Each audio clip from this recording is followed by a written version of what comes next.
Okay, ಇನ್ನು ಪೂಜೆ ಮಾಡುವಂತಹ ವಿಚಾರಕ್ಕೆ ಸಂಬಂಧಪಟ್ಟಂತೆ ಇಬ್ಬರು ಅರ್ಚಕರ ನಡುವೆ ನಡೆದಿರ್ತಕ್ಕಂಥ ಗಲಾಟೆ, ಅದಕ್ಕೆ ಸಂಬಂಧಪಟ್ಟಂತೆ ಡೀಟೇಲ್ಸ್ ಬರ್ತಾ ಇದೆ, ನೋಡ್ತಾ ಹೋಗೋಣ. ಕೊಪ್ಪಳದ ಅಂಜನಾದ್ರಿ ಬೆಟ್ಟದಲ್ಲಿ ಅರ್ಚಕರ ವಾಗ್ವಾದ ನಡೆದಿದೆ.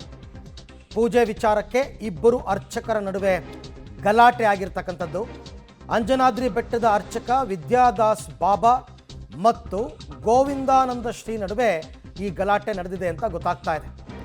ದೇವರ ಎದುರೇ ಹೊಡೆದಾಡಿಕೊಂಡಿದ್ದಾರೆ ಅರ್ಚಕರು ಅಂತಕ್ಕಂಥ ಮಾಹಿತಿ ಕೂಡ ಬರ್ತಾ ಇದೆ. ಈಗ ಕೊನೆಗೆ ಪರಿಸ್ಥಿತಿಯನ್ನು ತಿಳಿಗೊಳಿಸಿದ್ದಾರೆ ಗಂಗಾವತಿ ಪೊಲೀಸರು. ನೋಡಿ, ಕೊಪ್ಪಳದ ಅಂಜನಾದ್ರಿ ಬೆಟ್ಟ ಹನುಮಂತ ಹುಟ್ಟಿದ ಸ್ಥಳ ಅಂತ ಹೇಳ್ತಾರೆ, ಅಲ್ಲಿ ನಡೆದಿರೋ ಗಲಾಟೆ ಇದು.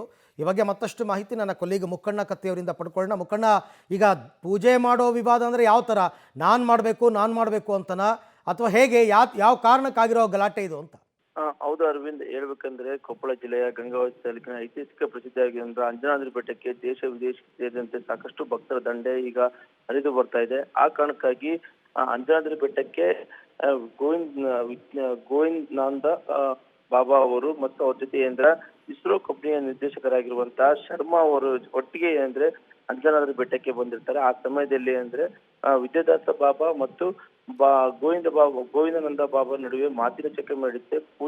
ಪೂಜೆ ವಿಷಯಕ್ಕೆ ಸಂಬಂಧಪಟ್ಟಂಗೆ ನಾನ್ ಮಾಡ್ತೀನಿ ಅಂತ ಅನ್ನೋ ಕಾರಣಕ್ಕೆ ಇಬ್ಬರ ನಡುವೆ ಮಾತಿನ ಚಕಮಕಿ ನಡೆಯುತ್ತೆ ಮೊದಲು. ನಂತರ ಗೋವಿಂದಾನಂದ ಅವರ ಬಳಿ ಇದ್ದಂತ ತೆಗೆದುಕೊಂಡು ಬಂದಂತ ಅವರು ಬಡಿಗೆ ಅವರು ಆ ಬಡಿಗೆ ಎತ್ತಿ ಕೈ ಮಿಲಾಯಿಸುವ ಹಂತಕ್ಕೆ ತಲುಪುತ್ತೆ. ಆ ಸಮಯದಲ್ಲಿ ಇದ್ದಂತ ಪೊಲೀಸರು ಇಬ್ಬರನ್ನು ಬಿಡಿಸುವ ಕೆಲಸ ಆಗಿದೆ. ನಂತರ ಮಾತಿನ ಚಕಮಕಿ ನಡೆದು ಪೊಲೀಸರು ಇಬ್ಬರು ವಿದ್ಯಾದಾಸ ಬಾಬಾ ಆಗಿರ್ಬೋದು ಮತ್ತು ಗೋವಿಂದಾನಂದ ಬಾಬಾರನ್ನು ಇಬ್ಬರನ್ನು ಕರೆದುಕೊಂಡು ಬಂದು ತಮ್ಮ ಎಲ್ಲ ಮಾಹಿತಿಗಾಗಿ